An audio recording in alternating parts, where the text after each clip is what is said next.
because that's the biggest challenge facing the building industry, and that's squarely in the hands of your ministry that you're nominated for. Thank you, Daud. Thank you, Mr. Speaker. Mr. Speaker, to the nominee, he's been a former governor of Nakuru, and myself, I'm the patron for street families in Meru for the last 20 years. Can the nominee confirm, during his tenure as the governor for Nakuru, he picked up all the street families, street boys and girls, put them in a truck and went and threw them in a forest? That's an allegation which he would need to confirm.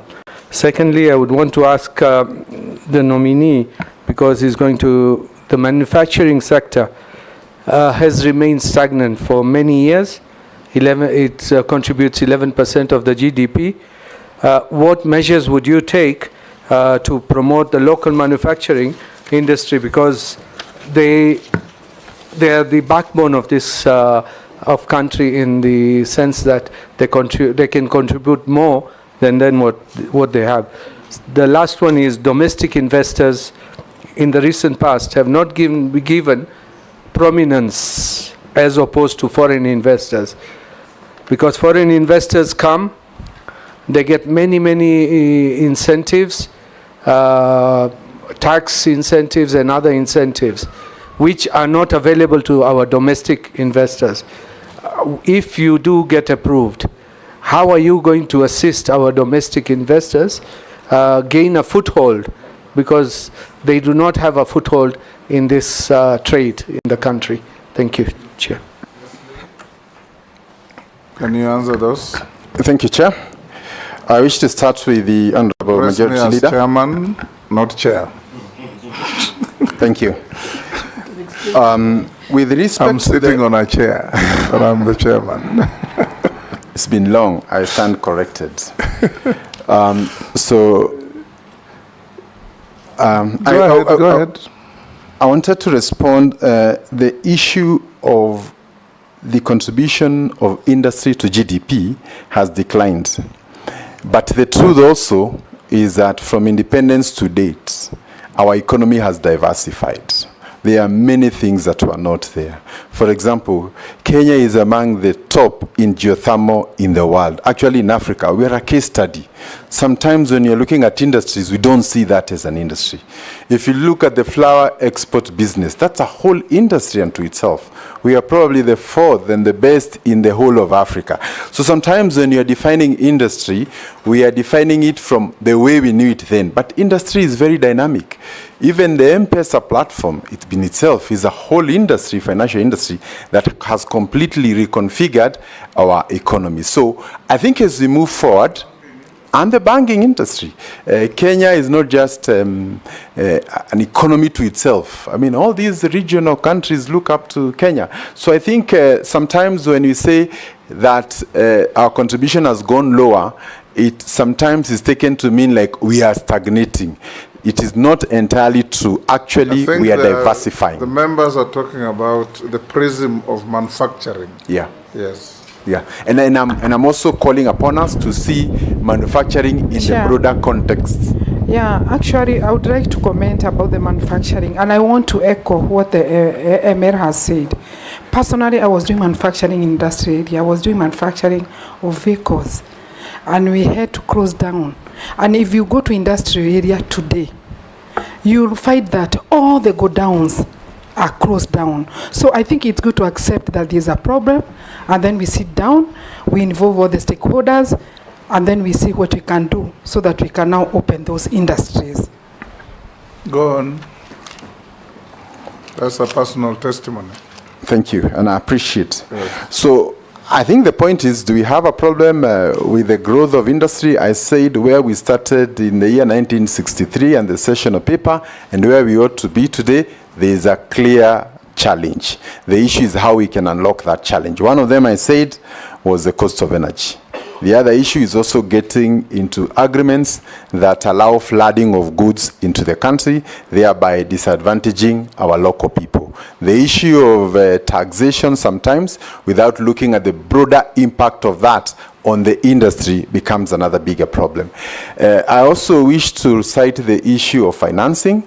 If anybody wants to start an industry today and you go to a normal commercial bank, the period they give you is normally not more than 10 years. At an interest rate of 18%, you cannot survive. Again, we do not have banks that are aligned to industry, ones that appreciate the whole value chain of industry that can help our local manufacturers to work together. And therefore, I invite the members as we try and reconfigure how we can move from here forward and encouraging local investors, those who are there to see how they can grow, and I think also more importantly, encouraging the younger ones.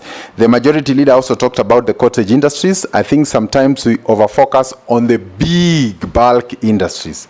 But the truth is, if you go to every village, the potential to have small industries that can employ 10, 20 people, get the raw materials from the village, becomes a big issue, partly because of employment in the rural areas. And you do not want a situation where everybody has to leave their rural areas to come to town to find labor. So we'll also try and look at how we can be able to encourage cottage industries all the way down into the rural spaces.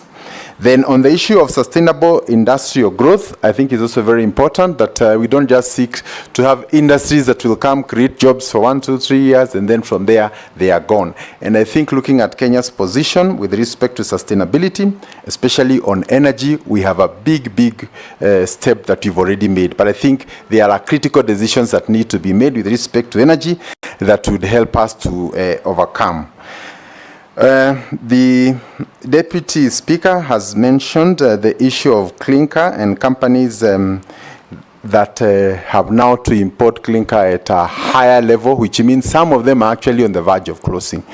I think sometimes when some of this legislation comes, it would be wise to give the industry time, in which case you say within the next 3 years, everybody should invest in clinker mining.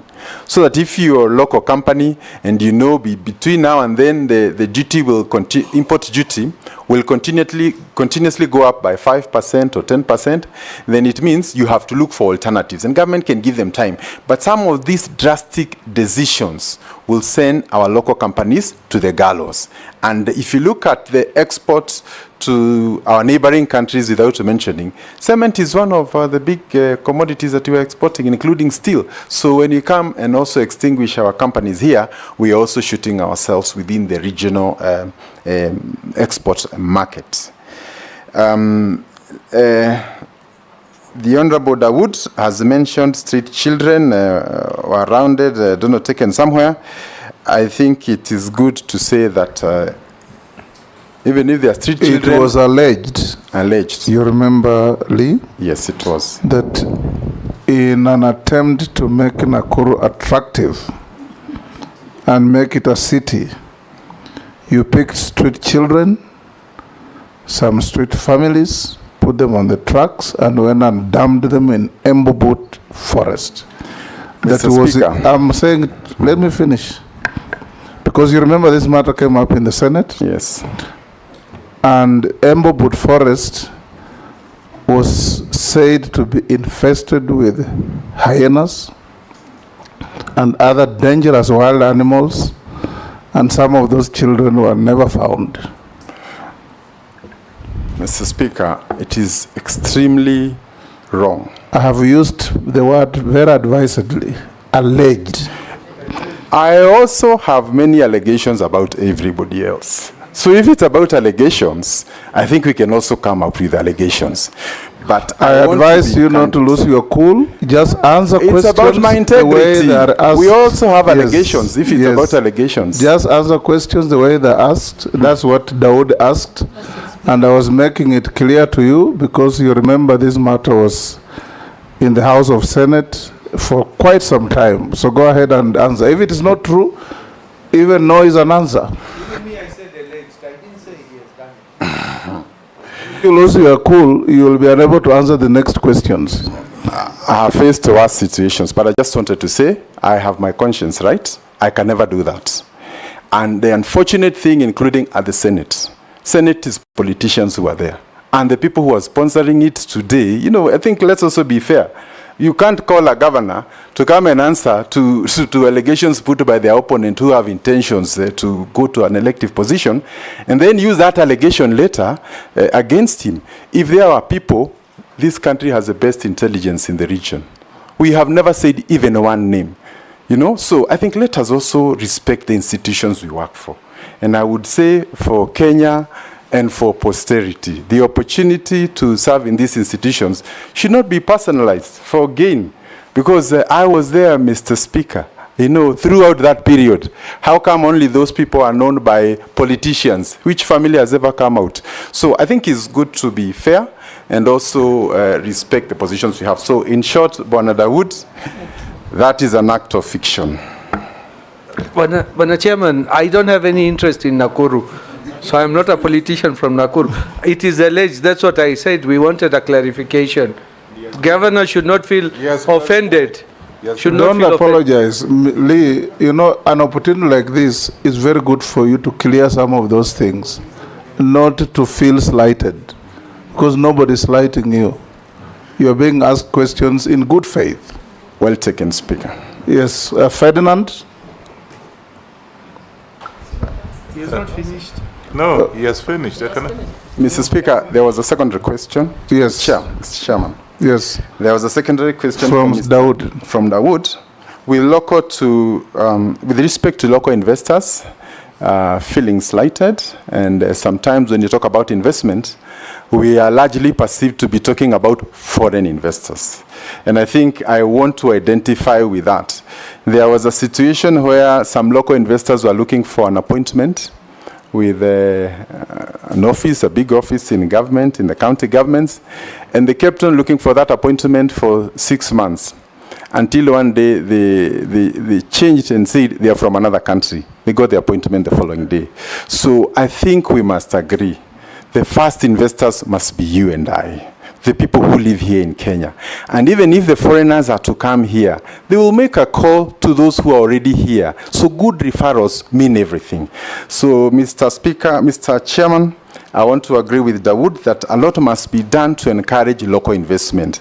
And maybe while still on the issue of local investment, allow me to say that there's a marked difference between the attitude of Kenyans about Kenya and the attitude of foreigners about Kenya. And I think this speaks a lot to what he's saying. If you look at the investments that have happened in the country in the last 3-4 years, from GTC here in Nairobi to other major foreign direct investments coming here, it is huge, and it is a testament of the confidence in largely the country and the region, for that matter. But sometimes Kenyans are also caught up in a web of negativity. So foreigners will see what we can't see. So we need to come up together. The jobs that are being created are for us. And if the owners of the country think different from foreigners, then before long, they will come and invest everything, and we'll have nowhere to go because of our attitude. So one of the areas I wish to engage in, further to what the Honorable Dawood has said, is to also engage in the attitudes. And maybe also to request Kenyans, when you're looking at your country, don't look at it in the lenses of your politicians. This is your country. You can change your MP, you can change your MCA. Point of order, Honorable Chairman. Yes. Honorable Chairman, this word of politicians has been repeated severally. And for us, we are leaders and we are also politicians. So does it mean that if somebody is a politician, cannot give any views or ask questions, and whether he does it, it is wrong or it is witch hunting? We need some elaboration on that. Honorable, proceed on the basis that a politician is not necessarily an irrational person. Irrational people are found everywhere, even out, and you are a politician too. Yeah. We were Mr. with Chair. You in the House. You became governor. Take it in that stride. That avoid unhelpful mentioning of politician. Just answer questions. Mr. Chairman, maybe I can withdraw the term politician, but I meant that, Kenya, if everybody out there sees the good of Kenya and the best of Kenya, let me not allow myself, if somebody has a different view, to change me. I think that's all I'm trying to say. And this is our country. Ferdinand? Yeah, I'm enjoying the presentation. Now, then give it to Morgana so that you continue enjoying. No, let me get to specifically what I want him to answer. I think this challenge facing our Kenya's export. Sometimes back, and I was a regional sales and marketing manager of those 13 countries. You would go to Middle East and had milk from Kenya. Today you go to Middle East, there's no milk at all. From Kenya, you'd rather have it, you find it from Uganda and other places. Secondly, there was also a program where you had this pachuma, still keeping the animals are being kept in pachuma grounds for export, trade, for export to Middle East, and I think to islands like Seychelles, Mauritius, and even Madagascar. I don't know what programs you're going to have to revive this, because it's a part of the trade that we had in the region. And I can tell you there was a lot of eagerness, because I went around to those places, in importing, or rather exportation of livestock from Kenya. And Pachuma ground is still, in the coast is still actually there. And if you work to the Minister of Agriculture, you do a lot of exportation from there. What programs would you have? What would you do to be able to revive this? Thank you. George Murugara, you'll pass. Owen Bayer. A quick question, Honorable Speaker, to the nominee. There's information that many factories or manufacturers are leaving the country. Okay, a lot of information now is that. Why do you think they are leaving the country?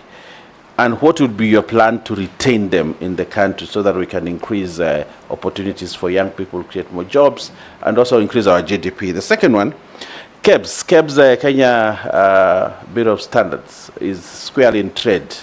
There's also another organization called Anti-Counterfeit Authority also there. But why do we have issues of products that come into the country, still counterfeit, still fakes, and still substandard goods that are denting Kenya's image? Thank you. Yes, Robert. Yeah, thank you, Mr. Speaker. I agree with some of my colleagues, or a number of my colleagues, that many companies have closed down and moved their manufacturing out of the country.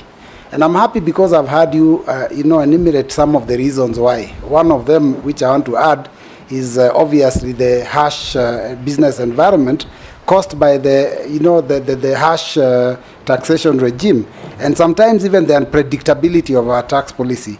Maybe those are some of the things you'd like to look at. But I want to go to that issue we've just been talking about of a politician. You are a politician, so are we, all of us here. And politicians many times focus on the next election. I'm aware you are governor of Nakuru, and you didn't complete the 2 terms. So there is a possibility you might be interested in that seat again. Now, can you give Kenyans an assurance that as CS, you will not spend your time in Nakuru County campaigning for 2027 at the expense of serving Kenyans? Mole.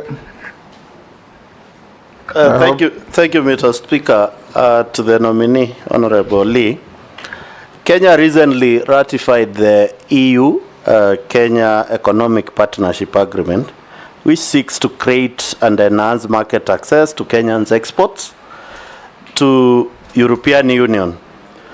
I want to hear from you, what will you leverage on this agreement so that we can protect the local markets and also increase our exports to increase our revenues from the European Union. Secondly, Mr. Speaker, Kenya is also in bilateral agreements with major partners like US, whereby the United States, through AGOA, is coming to collapse, actually to be precise, September this year. And you know, the relationship between Kenya trade and the US is quite massive.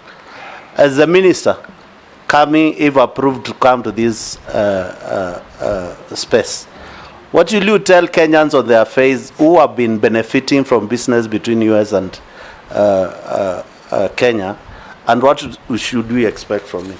Lastly, but not least, Mr. Speaker, is a question from public, whereby when you are the governor for Nakuru, we had the tragedy of Solai Dam. And it really exposed, and we lost Kenyans on that. And a report was done, and a criminal negligence on duty by officers in Nakuru County was placed on them, as you are the governor there. What measures did you do? What response can you tell Kenyans?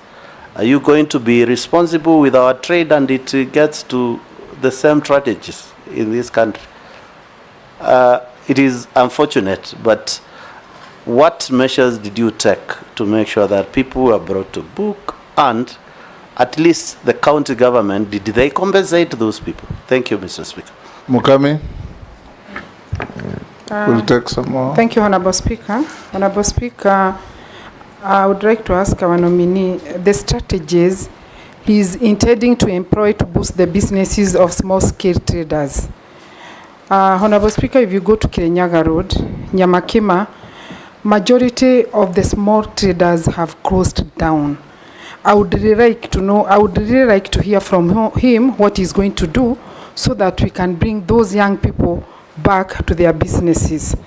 The other question, in your view, what are the challenges that negatively affect the growth of exports, and what should be done to improve the visibility of Kenyan export in international market? Thank you.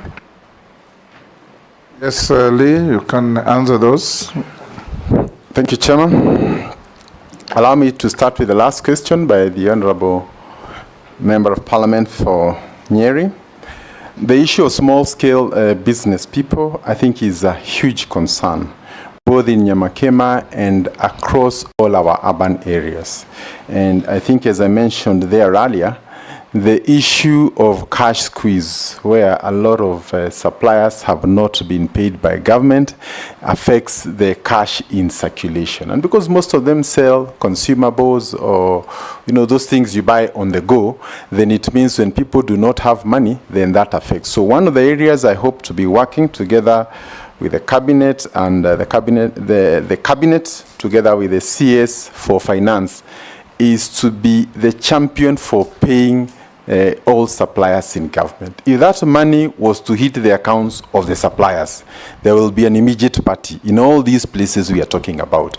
People who are about to face foreclosure will be saved. So, and when the money is in circulation, there's more trade, there's more tax, everybody benefits. So I think we need to agree that, again, the other issue is for banks, because it is very lucrative to put their money in treasury bills and treasury bonds.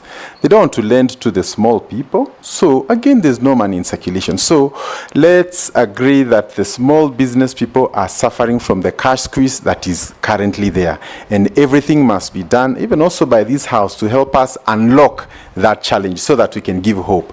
On the issue of funding, I would strongly recommend that we need to find a sustainable way of funding our small businesses, although it is also not right to call them small. People tend to live up to the titles they are given. So I think we need to find a better way of calling them, because it's like confining them to the smallness in which they are. But in short, government must come up with a way, or even if it means the commercial banks must set aside a certain percentage of their money for a certain category of industries and so on, that can help us avail cash flow to the businesses. And the Honourable Member has also asked about growth of export and the hindrance. I think our first biggest export is tea, and I think we've been doing fairly well in spite of the current challenges, but more importantly also in the area of horticulture and flowers. And I think the biggest challenge you're having there is the availability of air freight, because most of these fresh produce would require to go by air to Europe, to the Middle East and other places.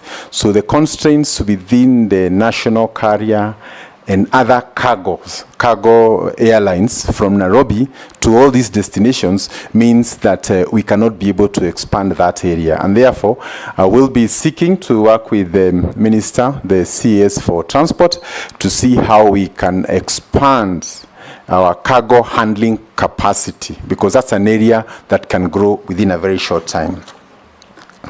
Mr. Chair, allow me also to mention on the issue of the European Union Economic Partnership. I think one of our biggest destinations is actually the Netherlands, where we take our flowers and to the UK for vegetables and others. And again, the issue of there being good agreements that protect us, and secondly, the air freight, the cargo, that will help us to unlock. And also maybe giving specific funding to these sectors so that we can increase. We have a lot of land, we have many people who are willing to invest, but because of the heavy capital required, sometimes it has not been very easy for many to venture in. On AGOA, we are at the final end of the AGOA agreement, and once it collapses, many of the industries, including the textile industries, that heavily rely on the AGOA would be at risk. We are hoping to be able to conclude once there's a change of government, but there's talk of an extension of 1 year as we negotiate the next agreement. But I think the bigger request, Mr. Chairman, would be when these negotiations are happening, they have very huge implications, even 10, 20, 30 years from now. Maybe our teams need to be the best sharpshooters you could ever think of, because those small little commas mean a lot. And when a small country like Kenya is negotiating with the US, which is of 1,000 times its economy, we need to also be careful, because if we open all the doors, our industries are all going to shut. So I think there's a need to have a very strategic team to ensure that these negotiations are done and that national interests prevail at all stages.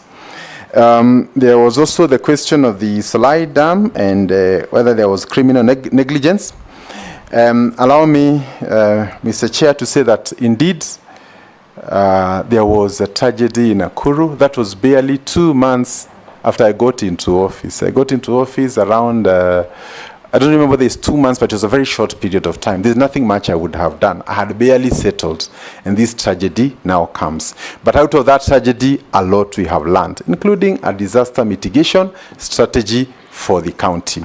Nakuru is home to much of the export we are talking about. So there are very many dams all over Nakuru. And whenever it rains, and maybe there's excess rain, the issue of monitoring of water levels and also warning signals, early warning signals to families down would be there. The issue of insurance also is important, so that whenever there is a financial loss, we can also help those families. But Mr. Speaker, Mr. Chairman, allow me to say also this matter went to court, and they settled out of court on their own volition between the victims and the owner, and for now they are happily working together, and the farm employs over 1,000 people. Without that farm, that whole community would not survive. So they have a good working engagement, but the safety precautions must be upheld at all times. Was the dam reconstructed? Yes, it was reconstructed, Mr. Chairman, under the supervision of NEMA and other regulatory agencies, both from the county and the national government. Mr. Speaker, if you allow me, just a follow-up question on what is said, that we are doing very well on export, especially tea. We want to hear him as if he's approved as a trade minister. There has been challenging of our export for tea lying in the port of Mombasa. What probably, if you have any recollection or you have been briefed, you'll do better and different than what has been done to make sure that the tea farmers in this country cannot continue waiting for their tea to be sold to get the benefit of the sale without any further delay, please. Thank you, Mr. Chairman. I wish to say that I do not have the full information regarding the current state of you the actually stock. said tea exports are good, but there are challenges. Yes. Yes. So it is our best export for now, but it is experiencing challenges. But I want to confirm that our best run crop in Kenya is actually tea. The farmers can deliver their tea, go home, get their money at the end of the month, and get a bonus. So the challenge we are having right now, I think, will be sorted, and I want to say that will be my first agenda. But beyond that, even though Kenya is a key producer of tea, if you go to the Western world and say you want Kenyan tea, you won't find it anywhere. So it is blended and lost in the world flavors. Yet it is the best. So that which we are best for, nobody can go to the capitals of the world and say, I want Kenyan tea. So again, it's a challenge to us.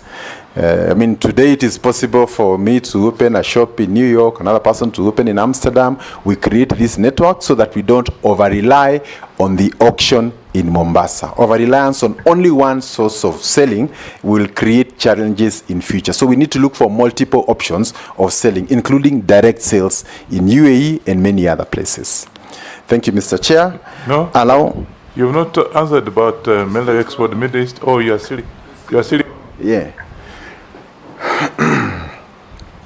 Mr. Chairman, we have talked about, the Honorable Robert talked about companies closing and what we need to do. I think you've already mentioned the issue of cost of energy, but the President, His Excellency President William Ruto has already initiated a process to try and understand on a case by case these companies that may be going out, what is the issue? Is it something we can be able to solve? And I want to assure this House that as soon as I get the opportunity, I will sit, and even if it means looking for some of them, those who have not completely exited, to see how we can reverse that. But I'm also troubled because it is also true, in recent years, we've had local companies that have also closed, including Mobius, our vehicle manufacturer that would have given us pride and nationalism as we venture out there. So I want to assure this committee, I've already sent word to that company because Kenyans hold this very dear to themselves, and we would want to see some of those things as much as possible, how we can be able to work with them. The unpredictable taxation and policies by government. Again, there is a thinking that every year we have a finance bill, it changes excise duty on something, import duty on another. Yet, this is a company that just came to set in Kenya, has a lifespan of about 10 years before you can return your money, but you cannot do your projections on profitability because it depends on factors way beyond yourself. So the current thinking is to try and come with a tax regime for a minimum of maybe 5 years, so that as you come to invest here, if you are in livestock, if you are in food processing, you can know for the next 5 years, this is what I expect. And stability in the tax regime. And I think this will be a very important card because most of the investors will be citing this as a challenge in terms of, because they have obligations with the banks, but you have no idea what kind of money you will make because it's not entirely in your space. The Honorable Robert also asked me whether I will be returning to Nakuru. I want to confirm that Nakuru is my home and I will always be there. Because if I want to promote Kenya, unless we annex Nakuru, you know, it's part of here and it's a huge industrial base. And I am here also courtesy of the people of Nakuru. If they had not elected me, nobody would have known me. So I would be the last person to say here that among the many goodies I have for Kenya, Nakuru will not be there. But I'll also cooperate with the leaders who are there. That was not the question. The question was, you served one term as governor. So you have an outstanding. Your eyes could be on another term. Mm-hmm. Are you going to spend government time as a CS rotating around Nakuru, trying to get a re-election for a second term, or you'll go around serving Kenyans as expected of a CS? I think, Robert, that was your question. Yes. So, thank you, Mr. Chairman. I think for the last 2.5 years, I have given my support to the county in a way of prayer. And actually, it's good to acknowledge that there's a member of the public who has sent in exactly the same question. So just go ahead and answer. Yes. So I've said I support my county and I would want it to prosper. The choice of what would happen in 2.5 years, including for all the members who are here, I'm not too sure you have the answers yourself. So I think these answers will come as we move forward, and I will be well advised by including the appointing office, including the people of Nakuru, but I think it would be suicidal for any person, including yourself, Mr. Chairman, to say bye to the people of Bungoma. You'll never want to see them again. It is for them that you're here. Yes. Point of order, Speaker. Yes, proceed. I think the Honorable Lee would have just said, I'm not going to spend government money in running my politics in Nakuru. That's all. Whatever happens in 27 exactly, nobody knows. But you cannot spend government money, Minister, to run your politics in Nakuru. That's what Kenyans were concerned. Oh. Thank you, Speaker. Okay. I'm well guided. I have no intention of that nature. Chairman, I've not asked my questions. You did. What I did was just a follow-up question to the, it was an intervention, Honorable Chairman. I will go straight. He has not finished, he has not answered Owen Bayer's question, okay, and Ferdinand. We have not finished. Yes. I was going up. So, okay, speed it up. The point is that we will not spend inordinate part of our time doing local politicking, but we will benefit Nakuru as much as any other part of this country, and we will forever be grateful to the people of that place.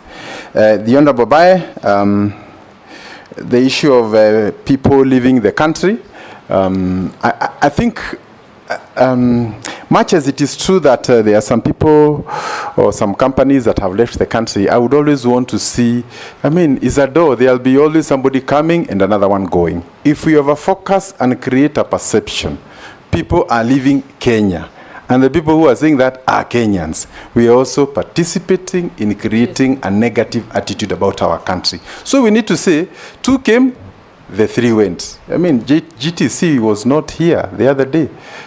All these big Chinese companies that have come, and many other buy locals that have started. So I will not sit on the side of saying companies are leaving Kenya. I will say some are leaving, others are coming.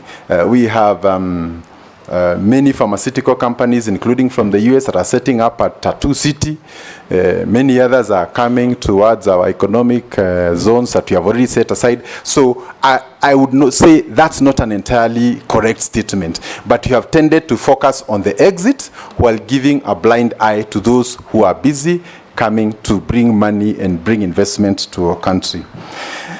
Then, so the issue is also to come up with a retention mechanism, and we plan to make Ken Invest, which is the main agency responsible for attracting investment, to equip them so that you have a one-stop shop when you come. Because you don't want to come and you're told go to Kiambu County, the next day you're told go to Nema, the other day you're told go to this agency. So we should have officers who can hold this new investor. Remember, they don't even know the country until maybe 1 year, and then you can file a report. If they have an issue, we can look into it. But while still saying this, it would be important to say the issue of governance remain a key issue. If a big company quoted in their country come here, and the first thing there's demand for some facilitation of sort, many people don't understand that language. So we need to help our people to channel our interest into partnerships. If a big company has come, we have land, you can partner with this cooperative, and together we can move forward. So the thing is, how do we structure investments so that we do not end up having a tag that can adversely affect our investments? Chairman, I just want to put a rider on that question, because I see one of the reasons why we lose some foreign investors. It is because some of them, they've been asking about having what we call tax holidays. But there has been a lot of taxation on them. So maybe how do you balance in ensuring that we have these tax holidays and at the same time we still collect revenue? I think this is one of the areas why we lose some foreign investors, and there must be some mitigation on that.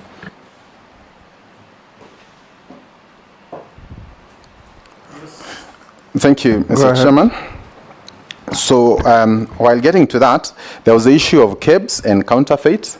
I think one of the biggest challenges we have with KEBS is that the standards are there, but enforcement requires support from other agencies. So I think moving forward, we need to look for a way in which we can give KEBS the teeth to bite. So for example, if they discover there's an anomaly with a particular product, they need to go through interior, get officers, and so on. So I think the issue of enforcing so that the steel we produce or the cement is to the highest standard. And this will help us to instill trust and confidence with investors, because some of the key areas where we require government intervention is in standards. No single company can ensure the standard across the board, but government can do that, and KEBS is up to the job. But we need to review its mandate, especially with respect to enforcement. Then there is the issue of tax holidays asked by the Honorable Mishi.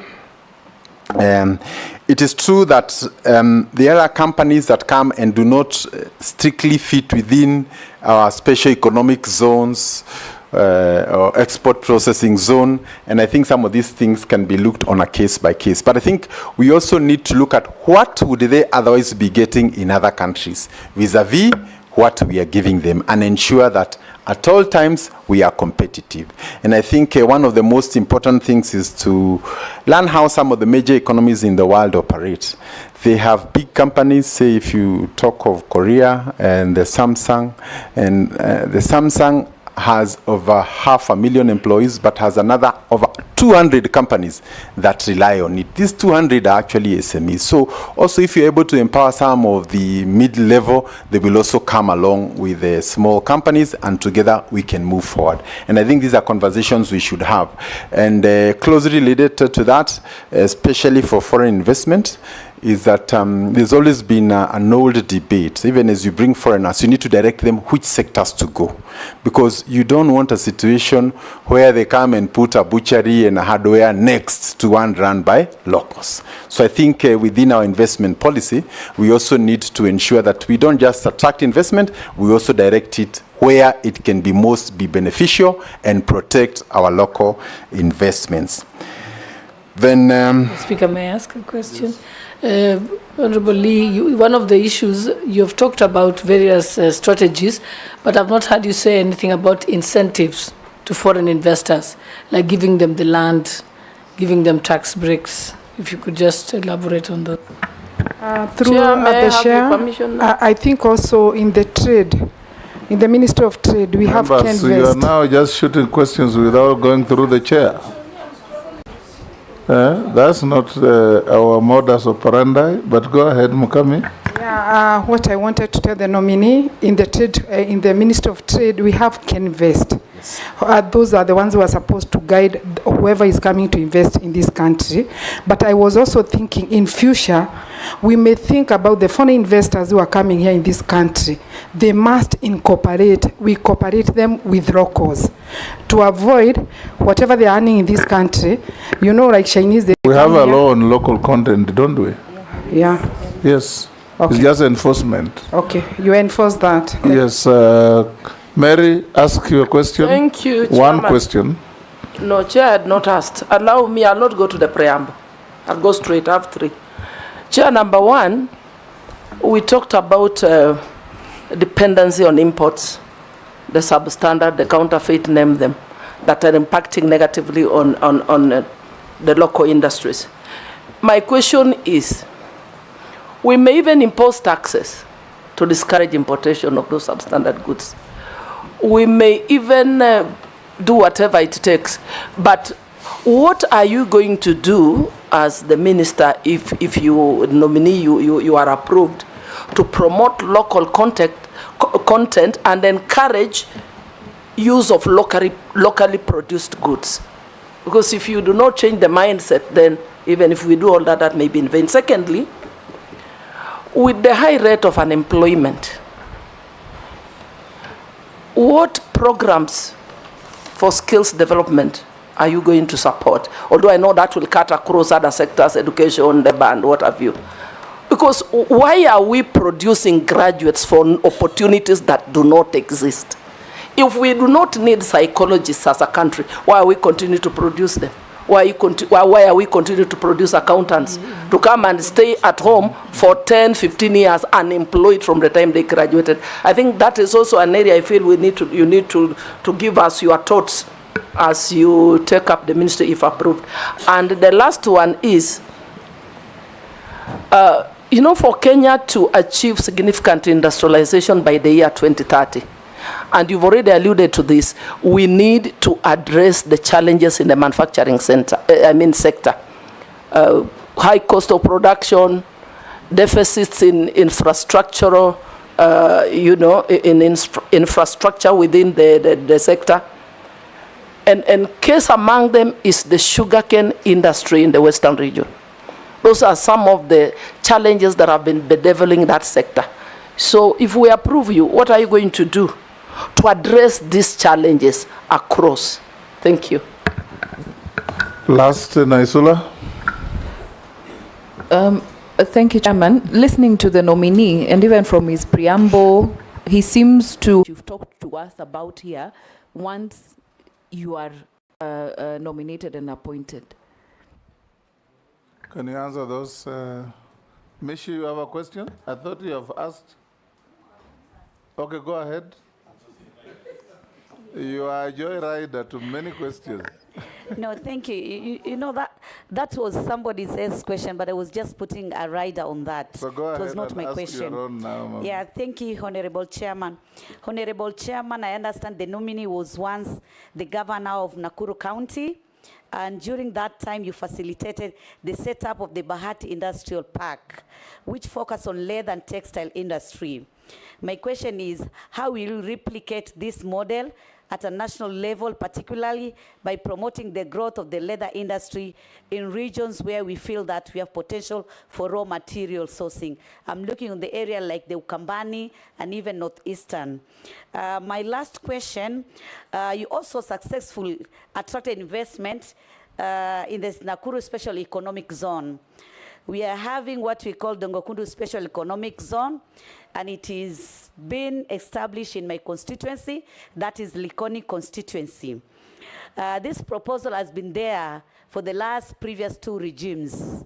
To date, we are just hearing Dongokundu Special Economic Zone, but little has been achieved. What are your plans to ensure that we actualize this dream? And maybe, do you know the status of this project? Do you have the budget for this project, or it will just remain a promise or rather public relation? Thank you, Honorable Chairman. Chair, can you answer one from the public?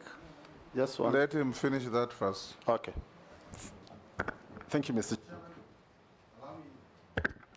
Thank you, Mr. Chairman. Allow me to start with the Honorable Ferdinand. And he had asked about our exports to the Middle East, and specifically beef and goat and the Bachuma Gate, where we really used to do, you hold the animals before you send them out. And maybe to make a special plea also to the nation, we are about 5 hours by air to the Middle East, and by sea maybe 10, 12 days. That is a region that has serious food deficiency. They can't grow food in the desert. However, they have a lot of money. They have a lot of resources. So Kenya is a natural source of food, including the beef. And I want to commend the MP for bringing that matter.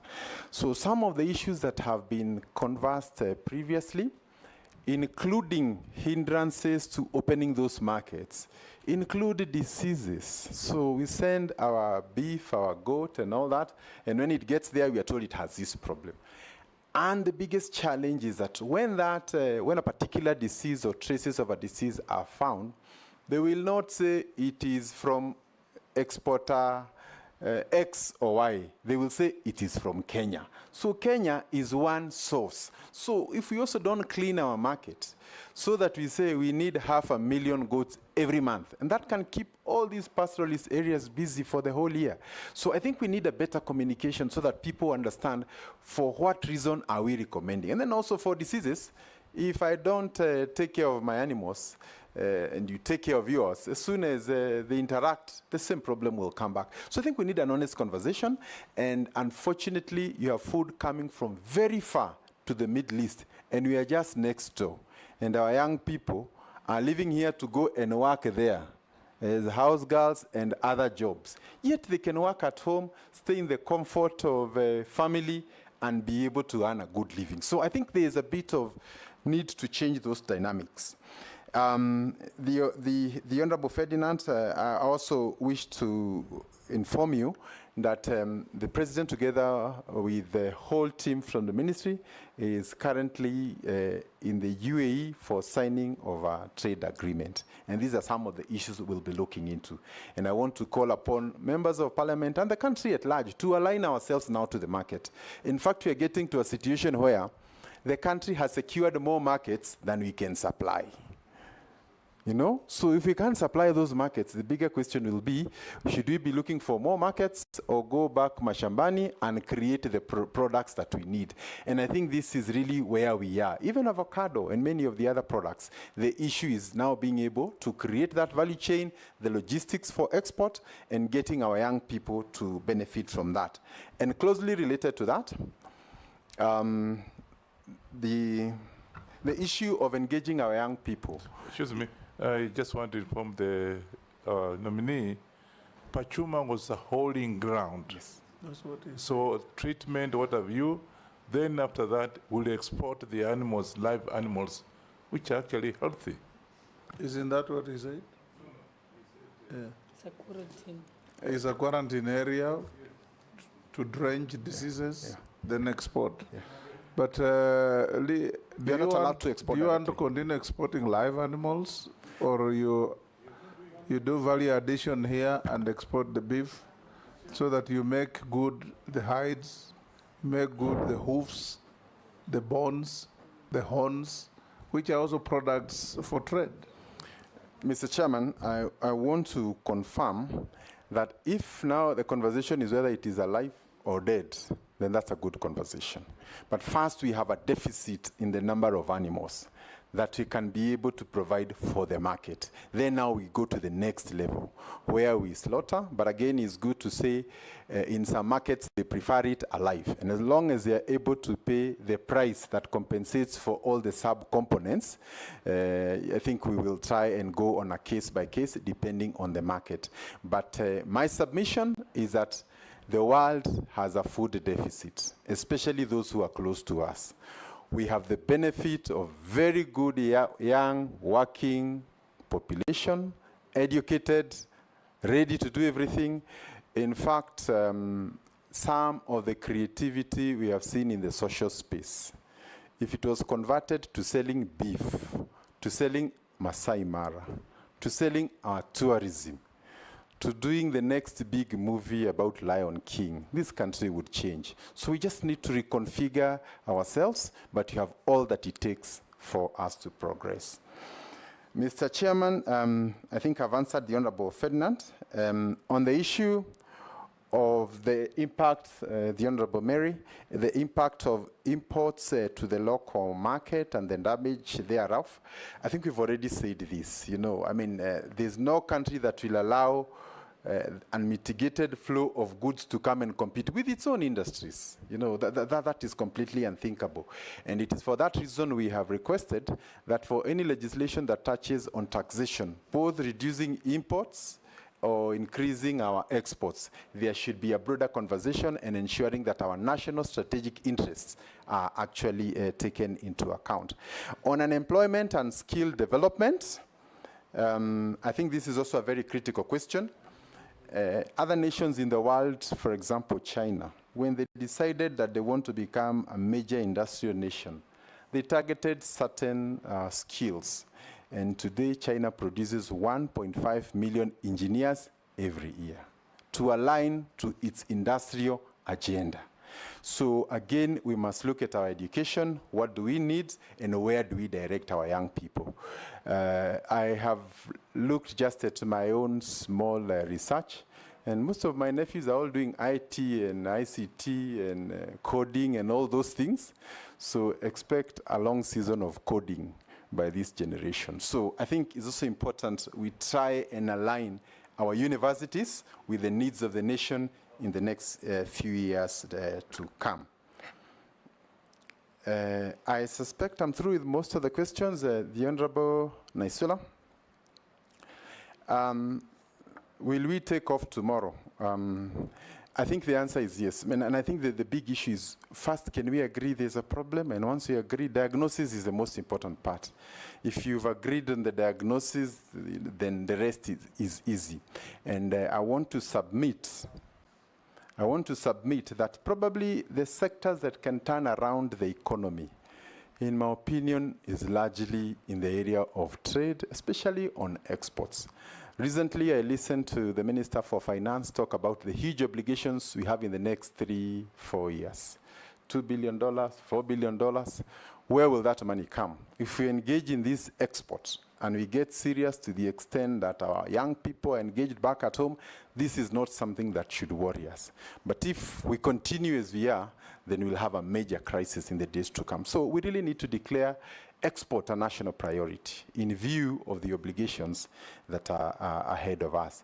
Then the Honourable Member also talked about how do we align everybody so that we speak the same conversation. I am new, as you can imagine, but my hope is to request for a meeting with members of parliament so that we understand the importance of industry and how it can impact on everybody. Secondly, is to meet the governors and also the MCA, not the MCAs, the CCs in charge of trade. Because finally, these are the people who will be taking up that. And then together, if we all align, then I'm sure we will be able to make a good outcome out of it. The Honourable Mishi, the issue of replicating leather industry and value addition, I think we are essentially a meat-eating nation. If you look at our Nyamachoma culture and you imagine how many hides we get out of it, yet our reputation in the shoe business, in the leather business, remains very shaky. So there is a missing link between that Nyamachoma culture and the shoe industry. So again, we want to work with the stakeholders in the industry. And as I said earlier, government must look for a way of identifying maybe 2 or 3 major players and facilitating them so that we become a serious shoemaker, not just for Kenya, but also for the region. We have our police, we have everybody, and government being the biggest spender. If we can commit that to giving our local companies, then that can change the dynamics. But Mr. Chairman, looking at all these things together with the others that we have said, my apology, there was a question on sugarcane. Dongo Kundu. I want to say that of all the special economic zones that the government is working on, this is the closest to the port, and it has very huge opportunities. And just last week, I am not allowed to meet people who want to brief me, but I had 3 people who are dying to come and meet me, and I told them, wait until I'm vetted, and they insisted. So when they came, they said they want to go there, but sometimes maybe just getting that go-ahead sometimes has been difficult. So I want to take this opportunity to say all investors for Dongo, Kundu, and other places are welcome to the office, and we should be able to link up with the members of parliament for those respective areas so that the public also is aware of what is coming up. And on the issues of governance, which has sometimes been an impediment, I want to assure Kenyans they will be coming to get an officer who is ready to serve their nation. Lastly, on the issue of sugarcane, maybe just to say that I am not very familiar with the exact status of what percentage you're able to produce locally, but I think this is an area we can work to try and increase production so that our people do not have to rely on imported sugar. In fact, in my view, in a few years, we should be thinking of reversing that. But allow me to touch on the issue of palm oil, which is essentially a component you require to make your cooking oil. And the import is actually from Malaysia, which enjoys a similar, and Indonesia, similar climatic conditions as your average Mombasa, parts of Nyanza, and so on. And therefore, there is nothing climatically to say they can't grow there. But you have religiously imported from those countries, and therefore we need now to say, how can we turn our coastal belt into a palm oil belt. And I think this is where we need to work with members of parliament for those areas and agree that if you want to process these kind of products, you must start a plantation or even have outgrowers, and maybe working with other seed companies, produce varieties that can work there. And I think these are practical solutions, and it is widely believed that when those countries were starting their palm oil industry, they got advice from us. Thank you, Mr. Chairman. Chair. Thank you. Yes, Mule. Thank you, nominee Lee. There's a question being posed to you by the public that Kenya is one of the countries whereby is suffering what is being called capital export or capital flight, or money generated locally and end up in different. Why? Because of contractors and because of businessmen who are not of Kenyan origin.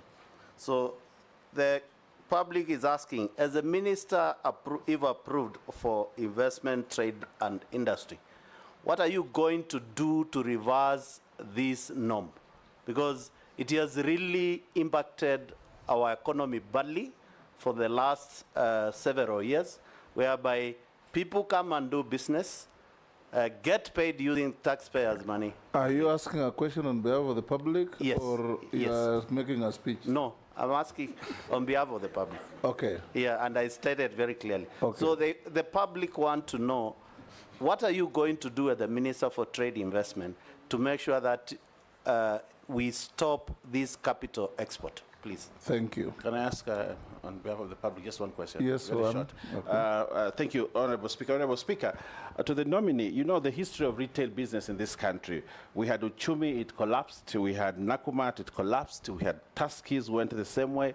ShopRite came into this country shortly and left. Now we have Naivas and Carrefour. What are you going to do to stabilize the retail business in this country so that we do not continue, one, lose all our Kenyan local grown retailers and attract others, but also ensure that the stability. There are other smaller ones that are coming up. What are you going to do when given the opportunity to ensure the stability and they grow and they actually take over the Kenyan market? Thank you.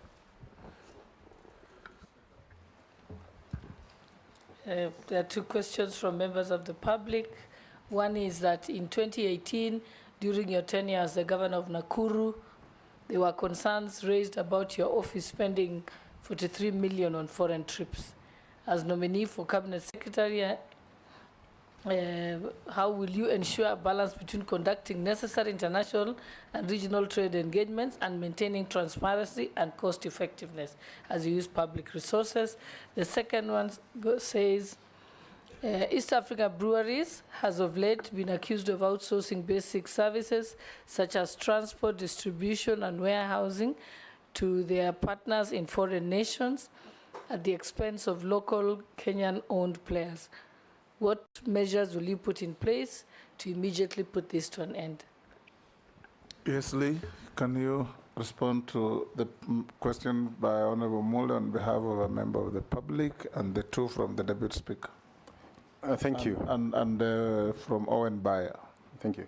With respect to capital flight, and this refers to huge amounts that foreigners make and they have to repatriate to their countries. I think this is one of the conditions that is cited for ease of doing business. If you allow investors to come into your country and when they make the profits, you deny them to take out, then your ease of doing business goes down. Yes. What we need to do is to offer them alternatives, good attractions, but to bar somebody from taking their money out once they have made it may actually stop them, because the first reason why they came here was that. I don't want to cite some countries that tried that, where the issue of forex became a very big challenge, and eventually huge industries that had already set